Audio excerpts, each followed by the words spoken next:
Hello, friends. We'll get started in a moment. Thank you so much for being here.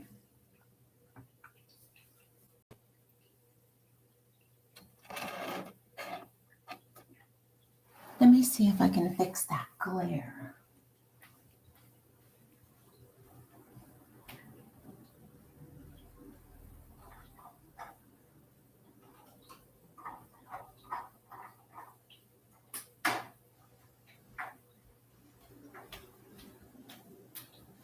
Almost there.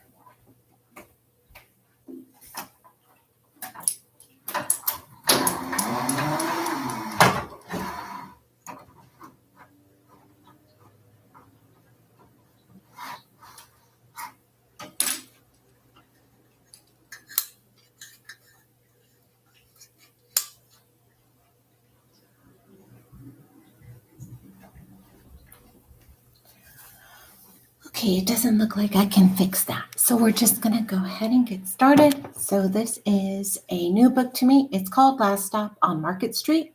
And the words are by Matt de la Pena and the pictures are by Christian Robinson.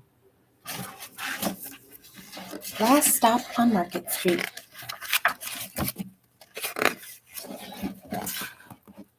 CJ pushed through the church doors, skipped down the steps.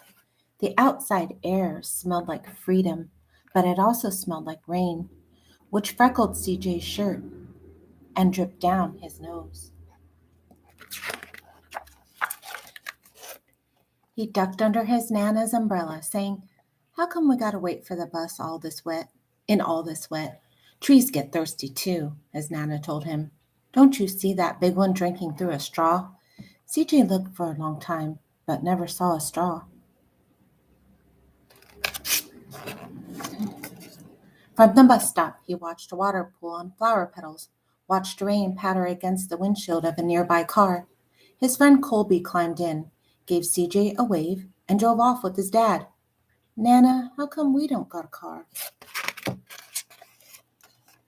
"Boy, what do we need a car for? We got a bus that breathes fire, and old Mr. Dennis, who always has a trick for you."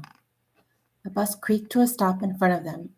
It sighed and sagged, and the doors swung open. "What's that I see?" Mr. Dennis asked. He pulled a coin from behind CJ's ear, placed it in his palm. Nana laughed her deep laugh and pushed CJ along. They sat right up front. The man across the way was tuning a guitar. An old woman with curlers had butterflies in a jar.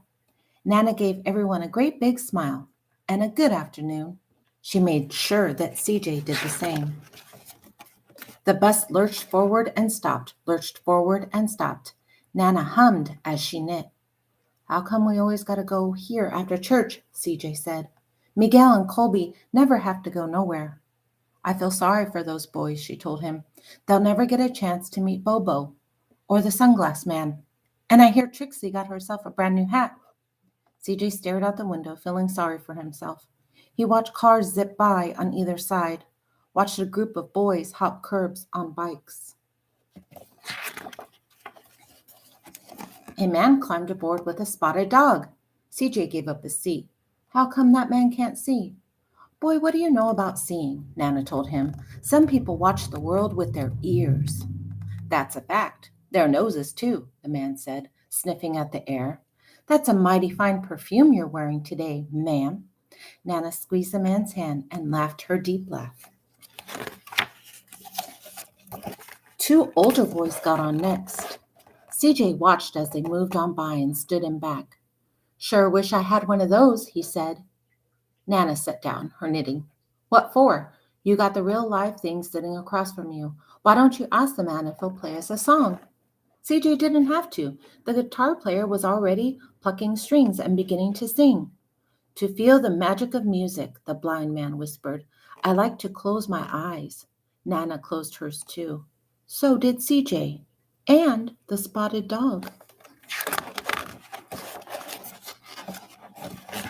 And in the darkness, the rhythm lifted CJ out of the bus, out of the busy city.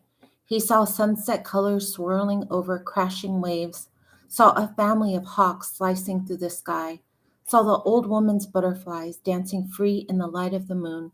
CJ's chest grew full, and he was lost in the sound, and the sound gave him the feeling of magic. The song ended, and CJ opened his eyes. Everyone on the bus clapped, even the boys in back. Nana glanced at the coin in CJ's palm. CJ dropped it in the man's hat. "Last stop on Market Street," Mr. Dennis called. CJ looked around as he stepped off the bus. Crumbling sidewalks and broken down doors, graffiti-tagged windows and boarded-up stores. He reached for his Nana's hand. "How come it's always so dirty over here?" She smiled and pointed to the sky. "Sometimes when you're surrounded by dirt, CJ, you're a better witness for what's beautiful."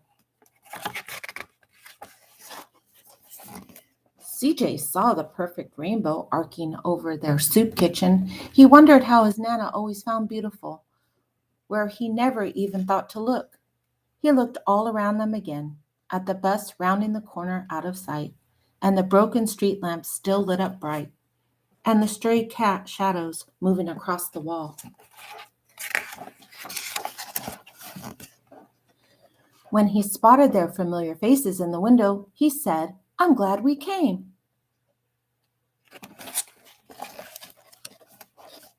He thought his Nana might laugh her deep laugh, but she didn't.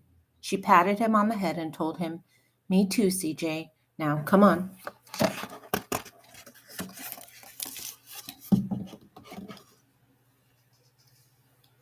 The end. Thank you so much for stopping by, and until next time, always remember to have fun.